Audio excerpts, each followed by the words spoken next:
Welcome to Retrained Search, the podcast, where we lift the lid on what it's really like to work retained, discuss the stories we've gathered along the way, and give you all a peek behind the scenes of our amazing community and how they're getting ahead. Yeah, I can assure all of our listeners I do indeed have two ears. You have to turn your head a little bit more for us to see that. I do. What were you going to say about the cameraman yesterday? Yeah, so we had a day of filming at Lewes yesterday, Greg. Just like filming some new content and some new ads and bits and bobs. And the cameraman was saying it's really annoying me that there's a reflection in the Marilyn Monroe picture of the window and it's dead distracting. Are you a fan? And I see what he means now. Yeah. Oh, I didn't realise that what you were talking about. Yeah. I must admit, I didn't know there's even Marilyn Monroe. I thought it was Debbie Harry, actually.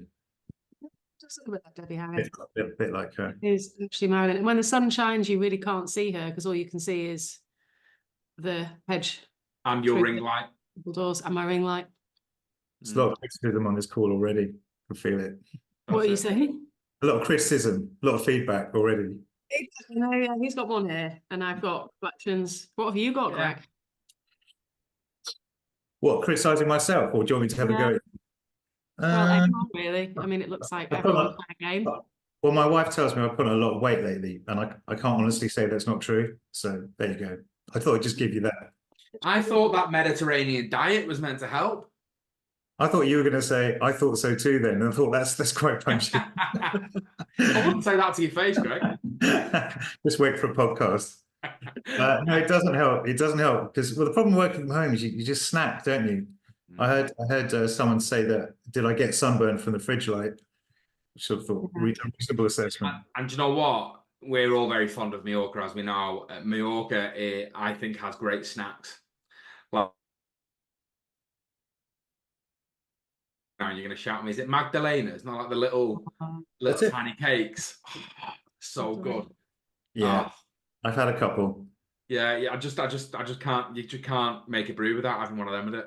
Right. Like those enchiladas, like with cream. They're like big croissants, aren't they? But better than croissants because they're like fluffy and buttery and they just fall apart. Making me hungry. I'm hungry. I've just had my lunch. I'm flipping starving now. It's all making sense now. It's all making sense. It is all making sense. It is. So welcome to the Retrained Search podcast, Greg. Nice to have you. Thanks for joining us today.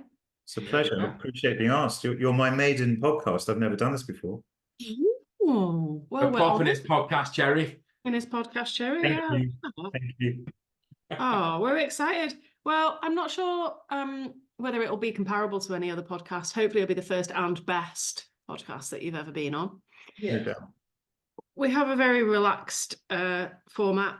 We're going to share bits and bobs of what we've been up to and what we've been helping people with and what's going on with people.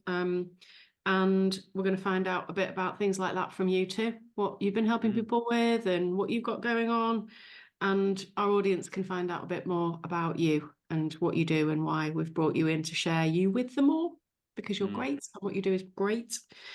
But first, you said you had some funny stories, didn't you, George? Yeah, I've got one. It's very relevant, actually, because it's Mallorcan themed again. So I was in Mallorca a couple of weeks ago, Greg. Weather was pretty bad, and one day we got the window clean around. This sounds like the start of a joke. It's not a joke. We got the window clean around. This guy from Mallorca speaks Spanish, doesn't speak very good English. And last time we went to Mallorca, Gia, our little girl, was like a month old, maybe, and now she's like 7 months old. And she was crying when he came around because she was teething really bad. And we said, "Oh yeah, she's teething." And he went on Google Translate, and basically what he put in Google Translate is his little boy is like a year old, and there's a Spanish product called Nanny, and he said you get it from the pharmacy, and we put it on like the dummy, or we put it on the tip of the bottle, and when our son has it, like it soothes him. So you should go and get that. So we went, and it wasn't expensive. It was like €5 a pack. So I thought I'll just buy like 6 or 7 packs because if it works, I want to take as many of them home with us as possible. So on the plane on the way home, Gia was getting a little bit restless and was crying a bit and clearly in loads of pain with the teeth. So we put a little bit of this stuff on the tip of a bottle. And 10 minutes later, she was like really happy, not in pain, smiling away. We were like, what is this stuff? It's genius. So me and my wife said, let's see what let's put some on and see what it feels like. Honestly, Greg, 5 minutes later, we were speaking like this, and like my whole mouth was numb, my tongue was numb. Yeah, strong stuff. Strong stuff. I thought you were saying alcohol in it. Yeah, no, I know. I don't know what's in it, but yeah, Spanish medicine's a lot better than ours. Yeah. You used to be able to buy antibiotics in the pharmacy, in the supermarket, didn't you, in Spain? I don't think you It's can do really that. cheap as well. It's like buttons, everything here is like crazy. All that stuff's super cheap. Yeah, we'll do so. Yeah. Are you still living the dream over there, Greg? Oh, I hate that. I hate that question. You just sound like a smug. I try and avoid it. I knew you were going to ask me. The No, answer's yes. it's terrible. I know the answer already. If you like 26 degrees and blue skies and all that stuff, yeah, it depends what you like, I suppose. Depends what you like. Fucking hell. Yeah, okay. All right, enough of that. So, the first thing we do is we share some good news stories, and that always helps to let people see what can be achieved, because recently it has been a little bit slower than normal, but there's always people out there winning work, and that's why we like to share. And not only that, but they're out there winning retained work, because a lot of people have this conception that the market's not very good, so therefore people won't commit and you can only work, contingently, and it's just bollocks, basically. It's not true. So a lot of what we do here is just dispel that. Here's a couple of new wins in the mastermind group from one of our members. One's a new client, and one's a repeat customer. Counties. I didn't even know there was 22 counties. There you go. That's awesome. Another one here. Oh, this is Joanna, yeah. isn't it? I think. Yeah. She says, oh, sorry, I'm supposed to read them out, aren't I? For people that can't see the screen. So the first one was 2 search wins. We've recently won 2 new searches, which is awesome. One with a new client with sites in 22 counties. Yeah, I didn't know there's 22 counties either. No. Yeah. Well, most people don't even know where Shropshire is, so they don't even know that's a county. Who manufacture, and one is an SME and repeat customer. And we've also got another pitch with a new client on Monday, so there's definitely work out there. This one is, I'm so happy and privileged to be in this community. It's the best thing that could happen to me. The people are amazing, and you and Lou are so real. This must have been a message to you, was that, Todd? It was. All of a sudden, I feel I'm not on my own. We are so real, aren't we? So real. I'll take that as a compliment. Yeah, should. And Joanna joined us from listening to our podcast, listened to the podcast, went and won a retainer, and then joined us. Yes, lots of people win retainers from listening to the tips that we give here. And then a quick win, retainer won yesterday, but only partway through the course, aiming to smash through the whole course and all related materials. Oh, that might be a duplicate. I do apologise. I think we might have shared that one last week. Sorry, George. Right. And this one is new though, isn't it? Landed Chief Product Officer retained search. I just landed my first executive level retained search since going through the training at 30% fee. The total fee will be over 100k. And this alone makes the training well worth the investment. Yeah, I mean, like what we charge 99k, don't we, Lou, for training? Yeah. we don't, by the way. It's 99,000, just to clear it up. We should, but we don't. Yeah. Is this? Oh, I think we might have shared that one before, haven't we? Yeah. Lots of wins. Oh, this is another one. Yeah, this is Paul in our mastermind multi-hire campaign win. We've just won our second multi-hire campaign. We beat, and he puts the name of the search firm in there, which I'm really pumped about. They've beaten us on a couple of pitches recently, so it's nice to get it back. The searches are for middle management and senior individual contributors, 200 to 250k base salaries. They didn't really buy into the retained fee structure. However, they did want a retained search process to be executed so that they got the best people and exhaust the talent pool. And then there's like a confused looking, curious face emoji. The docs that retained search provide on winning multi-hire work help with our creative thinking around the commercials. The project starting in 2 weeks with 10 searches to begin with, 50k up front, and the rest on candidate acceptance. It's a 500k USD project. We should charge 99k. We should charge 99k. Happy to share more if anyone wants to chat about this, because Paul, of course, is in our mastermind. And who says that multi-hire campaigns can't be won at the executive levels? because it isn't true. This is a thank you from Tokyo. Course has been great. Recommending to you to others wherever possible, and let me know if you're ever in Japan. And funnily, he says that because our plan is, if this Australia event goes well, is to come to Japan straight afterwards. Tokyo. Yeah, Tokyo next. Ah, yes, and this is Ross. He and I have been formulating this engage model, which actually, weirdly, I was talking about on the podcast last week. And I said to Ross, I want you to sell your first engage search in a week. I want you to do it within 5 working days. And he said, I've had my first wins this week with the engage model we discussed. I'm following a call with Lou. The first is 2 roles with an existing client. We struggled to get the hiring manager engagement. They're really bad with feedback, scheduling interviews. So it was agreed that commitment fee will ensure that everyone is invested in the success of the project, and it'll be governed by agreed SLAs. And the second is with a new client in France. Excuse me, the role had been live for 4 months and it's right within our wheelhouse. We could have taken it contingent and filled it, but they've bought into this model and agreed into a 25% deposit. So it's turned what we would have considered a C job into an A grade job. And he says, I can see this being a real game changer for us to offer either as an alternative to a full retained search, or when the fee wouldn't warrant a full retained search. Oh, by the way, the sun is finally shining on the south coast, which is where he is. Yeah, got an opportunity pitching against a Shrek. These are more mastermind wins for a general management position, which is exactly what she's aiming for. She doesn't think she did it perfectly, but it led to a second meeting, used everything that you've taught us about pitching against Shreks. Another finally, I think, is a spec out win. C-suite. I have 2 candidates in finals from specs. Thank you everyone for teaching me more about this method. So C-suite, speculative introductions do work. And we teach you all about it in our mastermind. So if you there's just so much opportunity out there. I've just had a call with one of our members, Alan.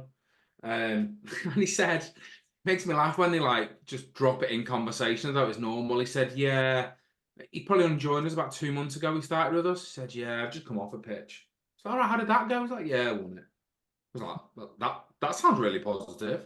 I was like, we should be shouting about that, right? And he said, yeah, well, I've won 5 now. What? I was like, yeah. I've pitched 5 times to 5 different customers, and every one of them said, yeah. Yeah. It's just. No, and he had no experience, did he, Alan, before he started? He was one. We shared wins from Alan in the year, a few weeks ago, didn't we? Where he was like, "Oh my god, I did it! I didn't really know what I was doing, and I wasn't sure it was going to work, and I was really skeptical, and I've just won my first ever retainer." I think he said I was gobsmacked that I won it. Yeah, gobsmacked. Yeah. So it's funny, now we've been doing this podcast a while, you hear us talk about people that have just started and say this, and then this happens, and people start to then realize, actually, do you know what? They see themselves in the people and go, that could be me. I don't need to look at retained and think this is this big scary thing that I'm never going to be able to do. I could be one of these people that's on this journey. And so that's our message in that kind of section. And now I want to talk a bit about what we've been helping people with, so that we can come on to what you've been helping people with as well, Greg. George, what have you been helping people with recently? Well, I work on the pitch at the moment, and I think that's representative of the market as well. People are pitching more. There's more opportunity out there. One of the things specifically that I find is when people first come to a coaching session with us around pitching, there's a complete 180 in their character. So they'll start when we first meet them, and they're light-hearted and they're funny and there's loads of personality. And then the first time they come to the pitch, it's like they're applying for a mortgage with the bank manager. It's so serious. It's so serious and so corporate. And actually just helping them just relax into it and be themselves. Because people buy people.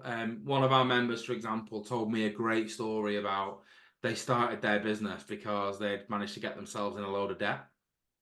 And they really weren't sure how they could pay it off. And actually what they thought is, there's a model here where I can help everyone. I can help my clients recruit great talent.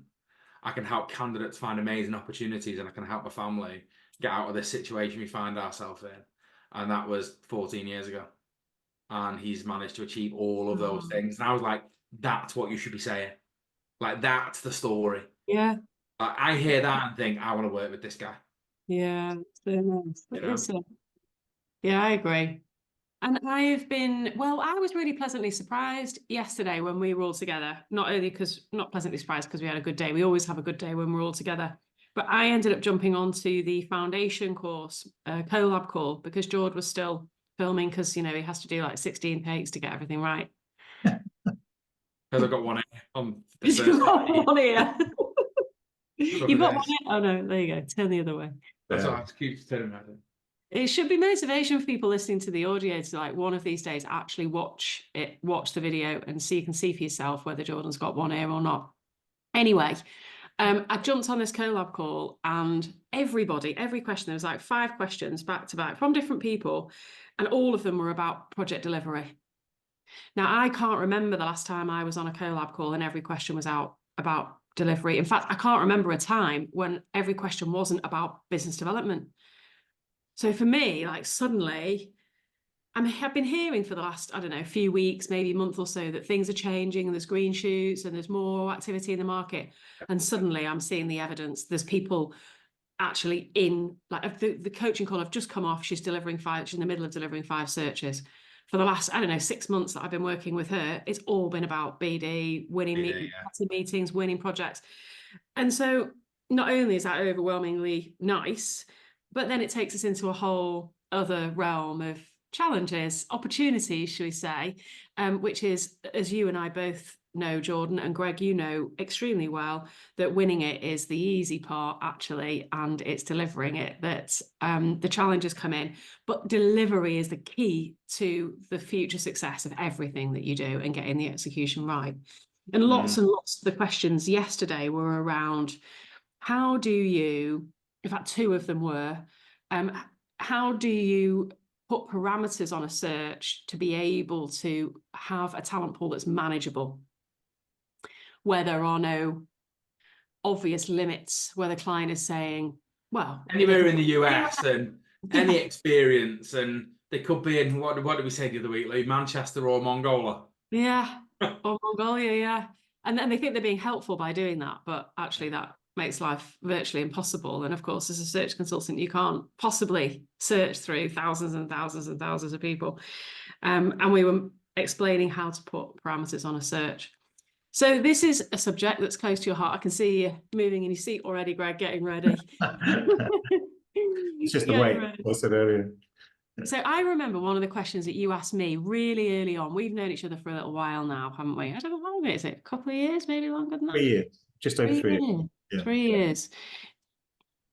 And one of the questions that you asked me in the very early days, and I knew after you asking me that question that we were going to be friends, and not just friends, but work together, was, do you remember what it is before I tell you what it is? No, I'm desperately trying to look like I do, but I don't. I can't. No, it doesn't matter. That's okay. It was memorable for me.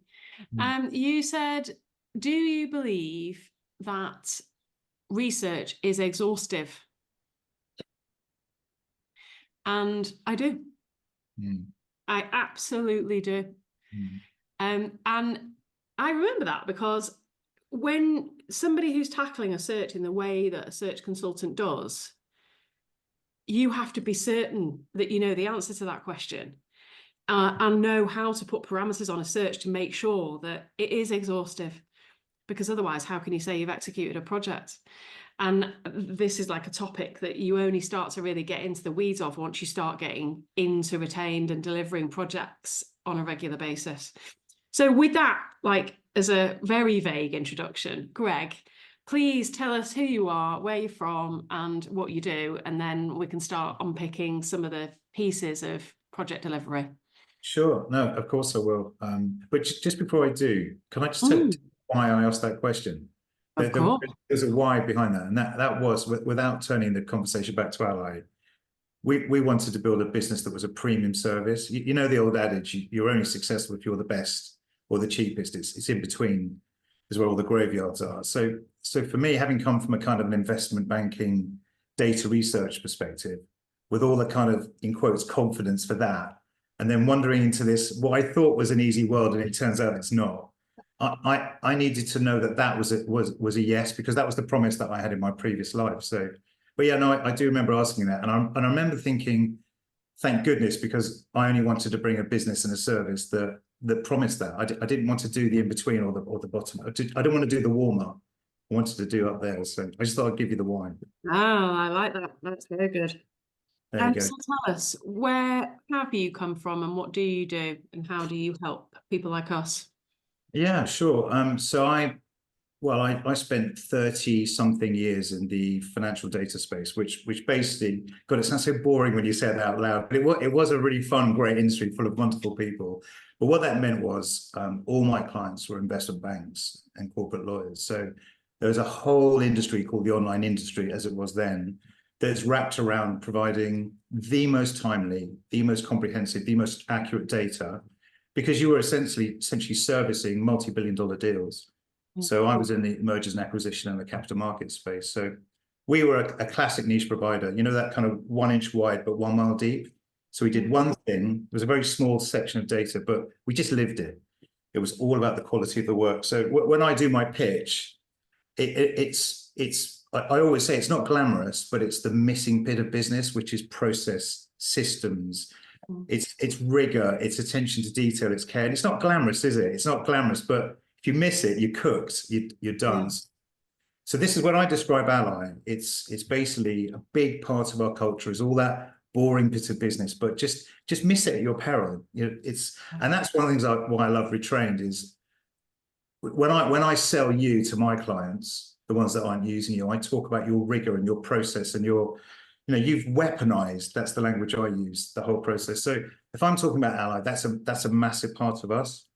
And the other one is warmth and kindness.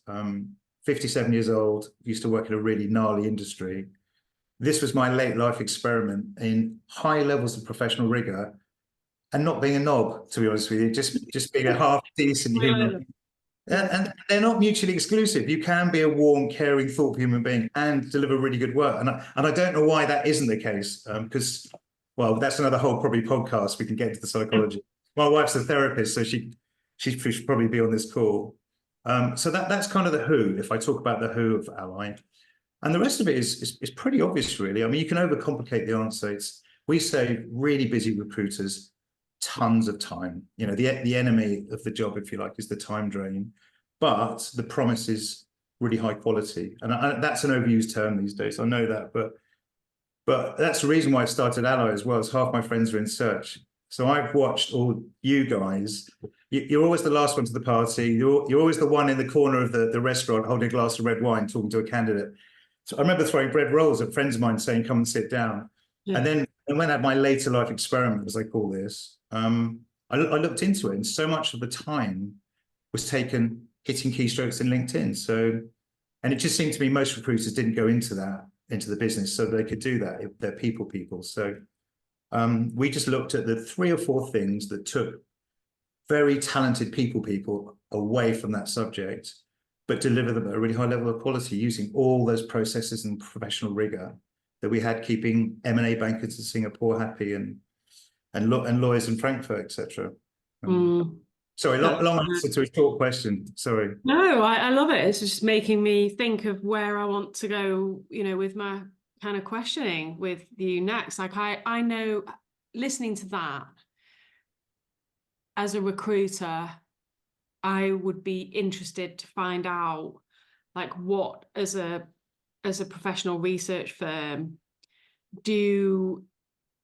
what do you actually do, and how do you do it, and how do you make sure that you make it exhaustive? And I imagine, but I'm not certain actually, the majority of the work that you do for firms is for retained projects. A lot of it is, because that's the kind of the founding, sort of the cornerstone of the business, if you like. But it does, if I can put it like this, it bleeds out to recruiters that don't do retained work, but still want to provide a damn fine service. So they touch the edges. Maybe not exhaustive, but that client knows for the fee they're paying, they've got a really good service. So where we fail badly is rapid fire contingent work. And that's not me putting my nose in the air. There's a lot of very successful people making a lot of money and doing a good service. But we just fail completely because of the speed. We're a qualitative house, if you like. But if I was to answer your question, this there's a lot to providing a service, as you know. The big one is, is the culture piece. So it's a culture of quality and kindness. So when you say quality, it's a really overused term, isn't it? So, but just to give you an example, our head of learning and development is ex-Hydrick and Struggles. And she brings a ferocious, with a kind heart, a ferocious rigor to all the processes and systems and techniques and methodologies. So we're not just a LinkedIn house, we're not just the CRM system and LinkedIn house. So we internally call it going down the rabbit hole. And there's a list of, I think, 15 practices and processes and tactics and methodologies. You can keep going, which are very, very time consuming, but they get you that last 20% that you can't do in LinkedIn. So that's a long discussion, all that stuff. But the other one is, huge investment in L&D, processes and systems, not just using LinkedIn. Goodness, what else? And I would also say, I'd really add into that a very intimate relationship with your client. What is nuts is saying my 25-year-old from Mumbai, albeit MBA graduate, well-trained, hardworking, is going to be as good as you are, search person who's been doing it for 18 years. It's just a ridiculous promise. But a big jump to that is being honest with your client and saying you can have fantastic results. I mean, exceptional results, way different cost profile than if you hired a local recruiter or researcher. But there is a minimum amount of investment from you, client, in order to make that happen. It's not saying no to a 12-minute instructional feedback call that'll add 20% to the feedback process. So leveraging client intel is a not insignificant part of it. And that's another area where we fail, is if the client just doesn't want to do that there is a sort of level of investment from the client. But I know, because we've been working together a little while now, that in the early days, and I think you work with a lot of different people, don't you? When somebody said to me the other day when we were at our 90-day meeting, oh, how many are in your team? Or was it the camera guy? I think it was our videographer yesterday. How many people are in your team? I'm like, that's a difficult one, because all of, you, Dave Wolstenholme, all of the people that work with us and supply services, if you like, are kind of, that's the team. Like, the bare bones of who do we actually employ is just the 7-8 of us. But and I consider you part of that extended team, because at the beginning, when the people that we were teaching how to win retained work were winning, and even now, and that's why it's carried on, and you work with so many of the people that we teach, they start winning, and then they win, and then they win some more, and then they win some more, and then they're like, shit, I can't deliver it all. We get that all the time. You go from this problem of having not enough, committed work to having all committed work, and you've then got to deliver on it. 100%. And then you've got brands. Did we find each other then for you to be able to help with that? It was a client. You said you need, actually, just to slightly embarrass you, I had to get past you to get to the client. He said, if Lou likes you, you're allowed in, and if not, not. So I was a bit, I felt like Dorothy in Wizard of Oz, pulling at the curtain. And then the other bit of the story is you and I became friends. You were supportive, and we got overconfident and cocked up, and you put Ally on the naughty step for 6 months, didn't you? Do you remember? I did, yeah. Which I am, and every time I do this groveling apology, every time I see you, which I'll eternally be grateful, because not a nice place to be, Greg. No, nice place to be. Lose naughty. It was awful. I don't mind saying it was awful, because we were new into the industry. I thought, I call Lou my fair research mother, and I was on the naughty step for 6 months, but it was the best lesson. There's it's a cliche, isn't it? So, but we were at times. Whatever makes us better. Feedback's hard to take, isn't it? But it is. So it's like the food of everything that for those of us with growth mindsets, it's our dinner. It's what we need to survive. And the upside of that, I would say, is we're very selective with who we recommend to our members. Thank you. Yeah, we only recommend people that we know do a shit hot job, and it all comes kind of from what we hear from our members. Yeah. So the fact that we are so positive and proactive about putting your name out there to our members tells me you are well and truly off the naughty step. You are. Yes. It wasn't great, but just coming back to your point about doing it properly, Lou, just to share a little anecdote. I was just thinking, you were sharing your your wins and your positive sort of feedback stuff. We just, our newest client actually trialed with us 18 months ago, and he did your course, and he arrived full of bonhomie. And it's a slightly different story where he didn't win. So we did the trial, the work didn't come in, and he didn't go ahead with us. And what he essentially fundamentally said was that he didn't have the courage really to follow the instruction and the process, because it's a big jump, right? And he literally turned up 2 weeks ago and went, "I'm ready." And you can tell on a call, when you can tell, can't you, almost sort of viscerally, when someone's ready and they're not. Yeah. And he just signed up. He said, "I don't know this, let's just do it." And he's smashing it. He's got loads of mandates. I won't say the name just in case he wouldn't want me to. I'll tell you afterwards. But What's his sorry, what's his first name? I can't. I won't. Just think he might be annoyed with me. I'll definitely tell you afterwards. But what was interesting to me, he was mentally ready to make that jump, and he wants to be a data-based, retained-only business. Look at people like John Butler over in Perth, and it was a good 6 months. He did it, ended up back at contingent, and then 6 months later came back and he's like, "Right, I know I should have just listened properly the first time, and now fully retained." People like Patrick Murtagh, he put a win in. He's been kind of dipping his toe in, for about a year, and then he's like, "Yeah, well, I'll just try that little sentence." And it's personality as well, though, isn't it? Like everyone's different. I find, like, I'm extreme, right? I did one session with Lou. Honestly, I'm talking like a 30-minute session, Greg. 5 years ago, came out and said, "That's it, fuck it, I'm never working ever again. I'm calling every one of my clients. I'm saying, if you want to work with me, you've got to retain me. That's it. Like, I'm either going to be in a ditch, dead in 3 weeks, or fully retained search consultant." But some people, they want to dip the toe in the water and they want to win one, and then they want to deliver it, and they want to dot the I's and cross the T's and go, "Okay, I feel safe now. I'm ready to win 2 and 3," and then they fly with it. I had a great expression. Sorry, Karen. Sorry. No, just an expression I heard from one of your clients. They said about retained, "You can't get a little bit pregnant." And I thought that, just maybe you're not supposed to say that anymore, grey in the beard, but I thought it was on the money. You got to do it.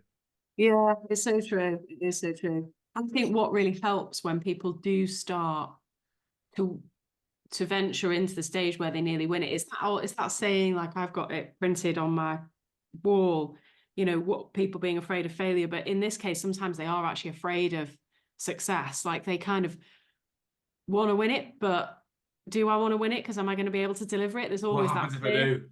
What happens if I do win it? And a lot of the time, when we're kind of breaking down the barriers in the mindset module, it's that the main piece that breaks down the barrier in the mindset module is explaining to people how you deliver it and giving them the comfort that it's a process, it's step by step, it is exhaustive, and you can't fail, because your job is to execute the search, not to generate a candidate.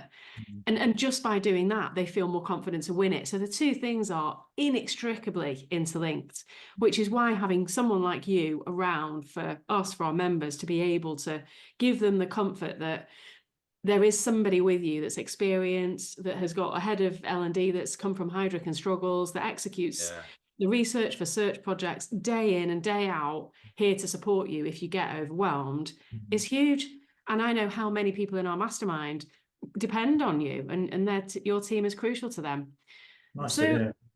You've also been doing some other interesting work, as well as the fundamentals of making sure people don't fall over with their search work. But I've got a piece of work that I'd like to share on the screen, if if you'll let me. Yeah, definitely. You and I were talking about it, and this was partly what prompted me to say, will you please come on and share some of the stuff you've been doing.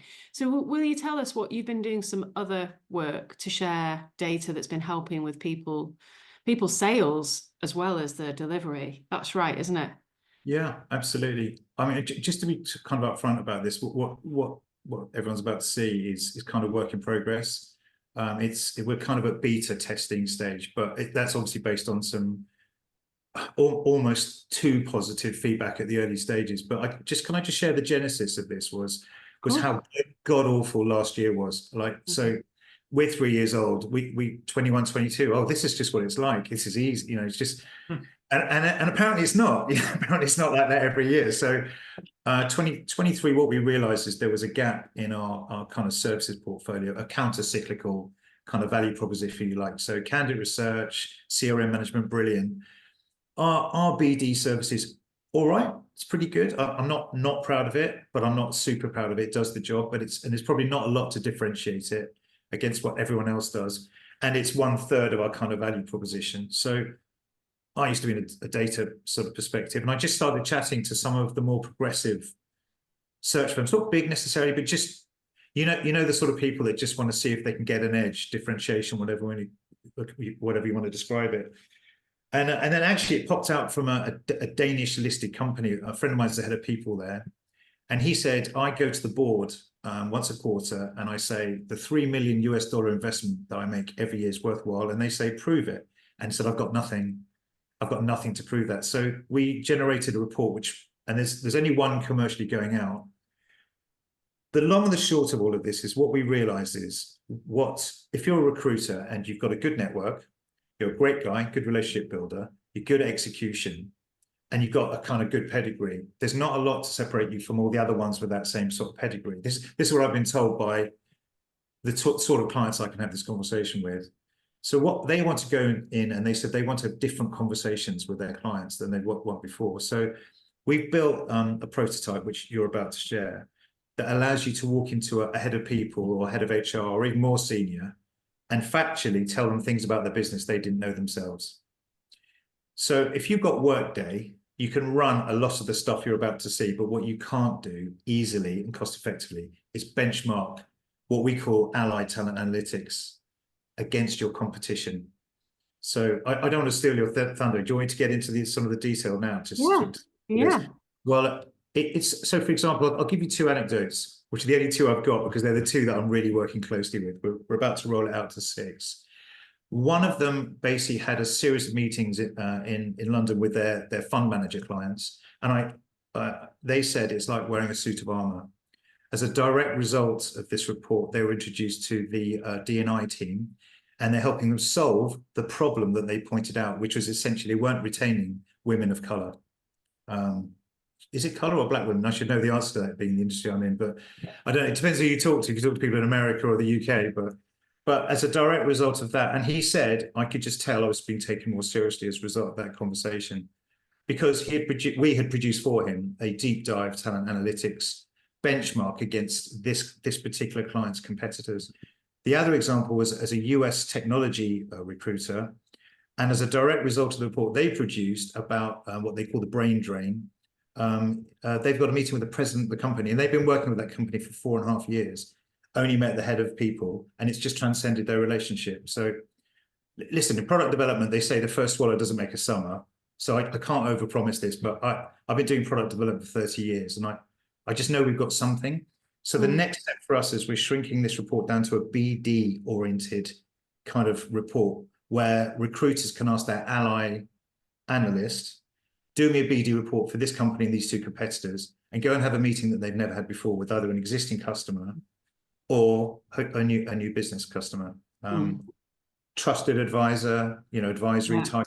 Yeah, we talk about that a lot. We talk about it a lot. So many of the recruiters that we work with initially, when we start to work with them, are just having transactional supplier, master-slave relationships, and find it impossible to break through into being a trusted advisor to the firm, and getting an audience and moving up the value chain has been virtually impossible for them. And we know that by solving problems using the retained model that the contingent model isn't solving is one way of starting to move up. But I've always been a fan of going in at the top as well and sharing with them what I'm doing for them lower down in the organization and some of the insights that are coming out of it. Being able to take something like this into a meeting like that, which I'll just share on my screen now, so those people that are watching on the screen can see what we're talking about. And for those of you not watching on the screen, you can get in touch with Greg. How can they get in touch with you, Greg? Just by email is fine. Just email, or you can link in with me and connect with me, and we'll take it from there. So Greg Simidian, and his firm is Ally, ALLY. And you can see on the screen here the report that shows I would imagine this is the firm that we're approaching versus their biggest competitor. Yeah, at the moment, it's just focusing on that individual company. It's just some kind of basic kind of gender split at the moment. And then as you move through the report, it begins to sort of compare it to its competitors. So this is, to be frank, this is all available on Workday. It's kind of a bit of a worm. And now you're beginning to understand kind of where you're losing people to. I had a brilliant question by this Danish company. He said, Greg, what you give me is the what. I then go and find out the why. So why am I losing my baby boomers? Why am I losing my graduates? Why is Texas retaining people? Why is Denver not? All that kind of stuff. So now we're getting into the competitor bit. So now you're comparing your, as I say, ethnicity or your D&I. That's the big one, to be frank. The reason I keep bringing it up is that's pretty much all anyone wants to look at is the whole gender piece. Why are we losing females faster than our competitors? 100%. And it just even knowing if you are or not. Yeah. Yeah. And as explained to me, it's a bit kind of grubby and basic, but walking to the board saying, we need to do something about it. We've got a major problem. This is going to affect our talent attraction as well as retention. We need to invest. You'd love to be able to walk into a BD meeting, having this in your pocket, wouldn't you? Can you imagine, George? Like, I would absolutely love that. I hope you don't mind. I've taken the liberty of doing some initial research before coming, and I'd like to share some of the findings with you. Like, Bam, send the invoice. What a joy that would be. Well, this is actually the two search firms we're working with. They're debating whether or not to package this in with all their retained work or potentially charge separately. I'm trying to persuade them, saying, don't do that. Don't charge. Just elevate yourself up to the level where but give me your work. Retain your work. Take your pitch conversion rate from we'll do this for you every year. We're working on all of your. Well, that's why we're not charging for it ourselves. We're just training the analysts to be able to do this work. We've got some wrinkles, it's beta test around the graphics. We'll find a way of doing that. But, and then that you way. What as well, Greg? I think the other thing is going back to your comment about providing a great service but being a good person. I think it shows customers that you truly care. That you're actually, you want to look after them, you want to help them, you want to solve problems that other people aren't solving. And that builds partnership and makes you irreplaceable. Thank you. Well, I hope that does show. It's make me blush. Thank you. Yeah, really good. And so we normally wrap up with something controversial.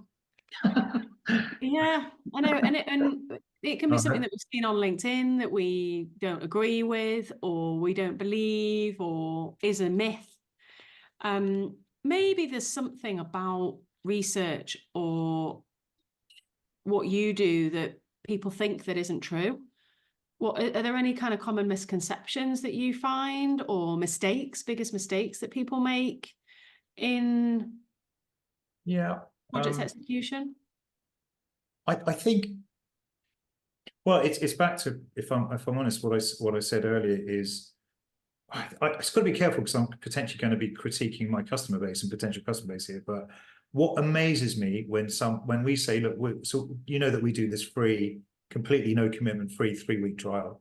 So we put an analyst, a LinkedIn license, a team lead, and a customer success person at the client's exclusive disposal for 3 weeks. And these are bright people as well. And it just amazed me when people just want to throw a JD over the wall as opposed to have a proper, thorough briefing process. So, but you want brilliant work, and it's this incongruency between the two. And I think I have many failings, but it's not communicating, and I think I do a reasonable job of that. But it just amazes me of the mindset. And it's not like a bad person thing. It's just, what did you expect? Like, it's just it's an expectations thing. The minimum level investment and time. So if I could jump into my client's head and make them understand, that to me is the biggest frustration that we experience as a business is, come on, you wouldn't do that with someone you just employed full time. This is still a human being. 9 hours exclusively yours. So I don't know. It's not controversial. Well, it is when it happens to us. We're furious. But well, I'll be controversial with that because basically what you've just described is contingent recruitment. Yeah. There you go. Yeah. I mean, I don't know, but I would imagine that the successful, experienced, retained search consultants do that far less often than the contingent recruiters that are having a go at search. I would agree. Yeah. with And I tell you what, it's a skill and it's hard work, good quality research. Me and Lou took on a search last year, and we were like, "Oh, it's fine. We'll split the research between us. You do some, I'll do some. This is cool, no problem." We jumped on a Zoom call to do some joint research, Greg. And honestly, 10 minutes in, we were like, "This is hard work, isn't it? You just want to kill This is yourself. hard going, this."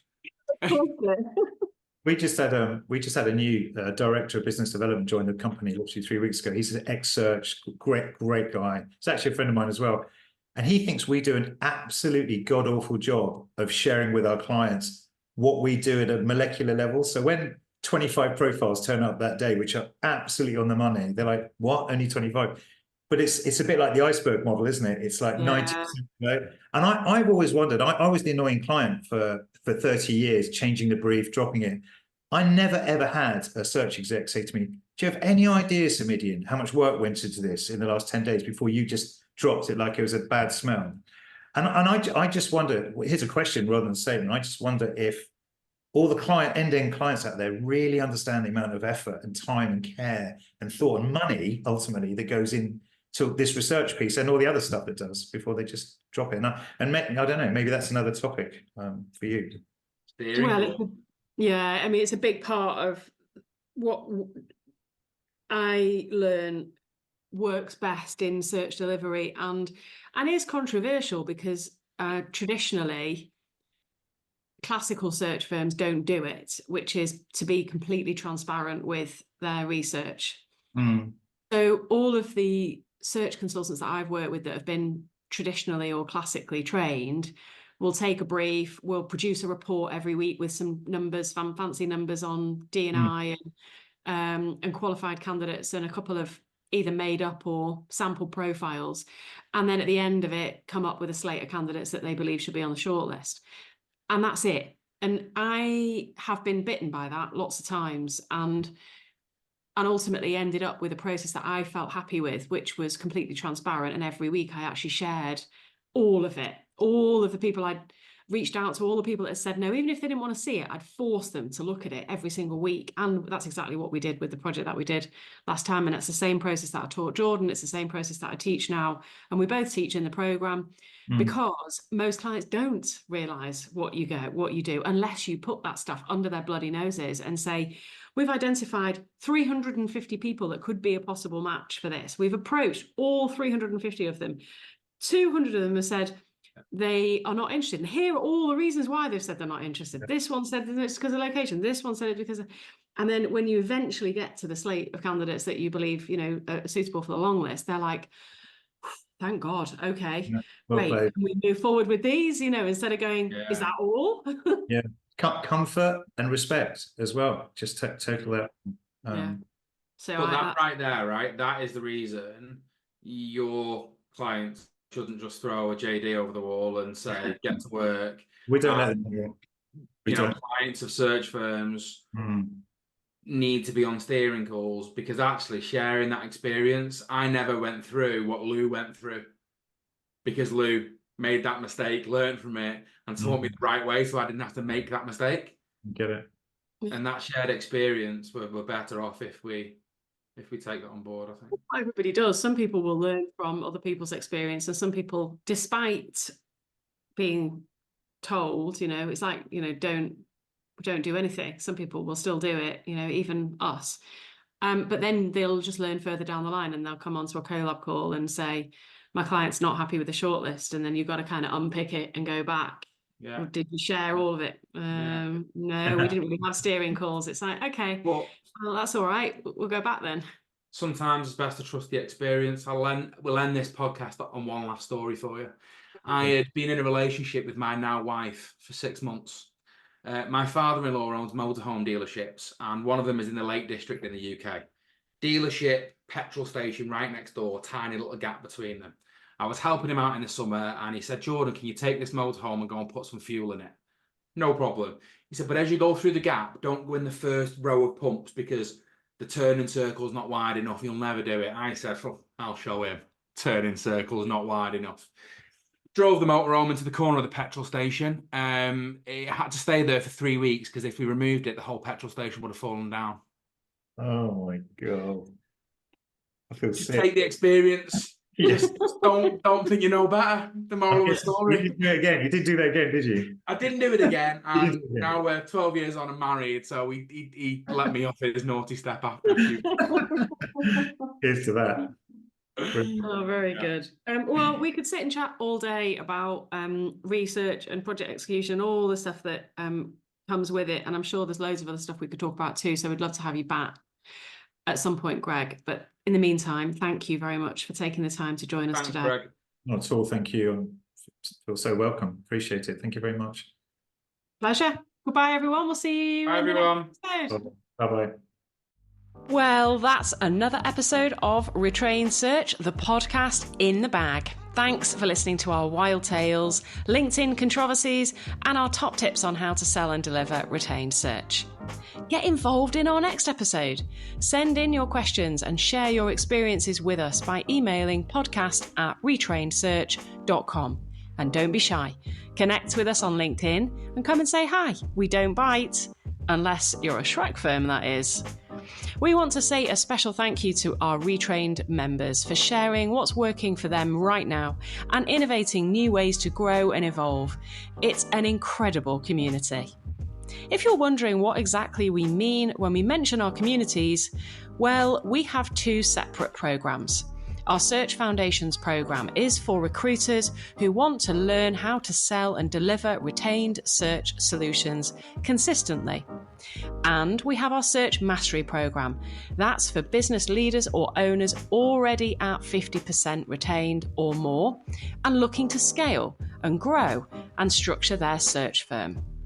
We cap memberships to these programs to protect the integrity of the community. If you want access, just talk to us. Okay, thanks for listening. We'll be back very soon with another episode of Retrain Search, the podcast.